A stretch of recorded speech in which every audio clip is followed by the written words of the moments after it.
নীতি আয়োগের বার্ষিক রেকর্ডে বিশ্রী ভুল প্রচ্ছদে বাংলাকে দেখানো হলো বিহারের জায়গায়। বলা ভালো, বিহারকে দেখানো হয়েছে বাংলা হিসেবে, যার প্রতিবাদে এবার ফুঁসে উঠলেন খোদ মুখ্যমন্ত্রী মমতা বন্দ্যোপাধ্যায়। নীতি আয়োগের ভাইস চেয়ারম্যানকে চিঠি লিখে মুখ্যমন্ত্রী দাবি করলেন এটি কোনো অনিচ্ছাকৃত ভুল নয়, এটি রাজ্যের প্রতি অসম্মানের বহিঃপ্রকাশ। নীতি আয়োগ কেন্দ্র এবং রাজ্য সমন্বয়ের সর্বোচ্চ মঞ্চ, অথচ সেই নীতি আয়োগের বার্ষিক রেকর্ডে বিশ্রী ভুল। বাংলা সংক্রান্ত নীতি আয়োগের রিপোর্টের যে প্রচ্ছদ তৈরি করা হয়েছে সেই প্রচ্ছদের মানচিত্রে বাংলাকে দেখানো হয়েছে বিহারের জায়গায়। এই বিভ্রাট নিয়ে স্বাভাবিকভাবেই সরব রাজ্য শাসক দল তৃণমূল কংগ্রেস। শুধু তৃণমূল নয়, রাজ্য সরকারের তরফেও ক্ষোভ প্রকাশ করা হলো। মুখ্যমন্ত্রী মমতা বন্দ্যোপাধ্যায় নীতি আয়োগের ভাইস চেয়ারম্যানকে চিঠি লিখে অবিলম্বে ওই ভুল সংশোধনের দাবি জানিয়েছেন। মুখ্যমন্ত্রী মমতার বক্তব্য, নীতি আয়োগের মতো সংস্থার এই ভুল তাদের গ্রহণযোগ্যতা নিয়েই প্রশ্ন তুলে দিচ্ছে। চিঠিতে মুখ্যমন্ত্রী বলেছেন, দেশের প্রথম সারির নীতি নির্ধারক সংস্থার সরকারি নথিতে এই ভুল অনিচ্ছাকৃত বা ব্যবহারিক ভুল হতে পারে না। এটা আসলে পশ্চিমবঙ্গ রাজ্যের প্রতি অসম্মানের প্রতিফলন।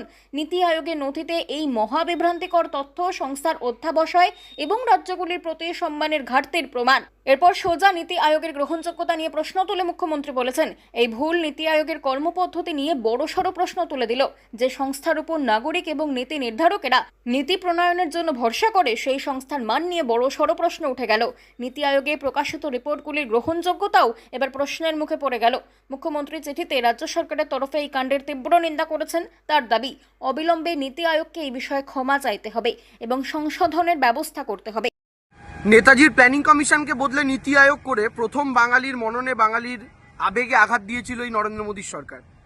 দ্বিতীয়বার মমতা বন্দ্যোপাধ্যায় যখন বাংলার প্রতিনিধি হিসাবে, পশ্চিমবঙ্গের মুখ্যমন্ত্রী হিসাবে এই নীতি আয়োগের মিটিংয়ে উপস্থিত হয়েছিলেন, তিনি যখন বলতে গেছিলেন তার রাজ্যের কথা, একই পশ্চিমবঙ্গ, ওয়েস্ট বেঙ্গল নাম সবার শেষে বলার সুযোগ পান। ঘন্টার পর ঘন্টা অপেক্ষা করার পর শেষে যখন বলতে গেছিলেন, তার বক্তব্য শেষ হওয়ার আগে মাইকটা অফ করে দেওয়া হয়েছিল, অর্থাৎ বাংলার গলা টিপে ধরা হয়েছিল, বাংলার মাইক মিউট করা হয়েছিল, মমতা বন্দ্যোপাধ্যায়ের নয়। সেই দিন বাঙালির মননে, বাঙালির আবেগে দ্বিতীয়বার আঘাত করেছিল এরা। আর আজ এই নীতি আয়োগের ওয়েবসাইটে দেখা যাচ্ছে যে পশ্চিমবঙ্গকে বিহারের ম্যাপ দিয়ে দেখানো হচ্ছে, অর্থাৎ পশ্চিমবঙ্গের তথ্য দেখতে গেলে আপনাকে পশ্চিমবঙ্গের জায়গায় বিহারের ম্যাপ দেখানো হচ্ছে। 2021 সালে একটা স্লোগান তৈরি করেছিলাম, খেলা হবে, তার 4টে লাইন ছিল, আমার মাটি সইবে না, ইউপি বিহার হইবে না, বাংলা আমার বাংলার হবে, বন্ধু আবার খেলা হবে। এই স্লোগানের বক্তব্যের উদ্দেশ্য ছিল এটাই, কারণ ভারতীয় জনতা পার্টির টার্গেট প্রথম থেকে বাংলাকে উত্তরপ্রদেশ, বিহার, মধ্যপ্রদেশ, রাজস্থান বানানো, বাংলাকে গোবলয় রাজ্যগুলোর সঙ্গে মিশিয়ে দেওয়া, বাংলার কৃষ্টি, সংস্কৃতি, কালচারকে নষ্ট করা। এবং সেই জায়গা থেকে দাঁড়িয়ে আজকে যখন নীতি আয়োগের ওয়েবসাইটে বিহারের ম্যাপ দেখানো হচ্ছে, এটা কিন্তু অনিচ্ছাকৃত নয়।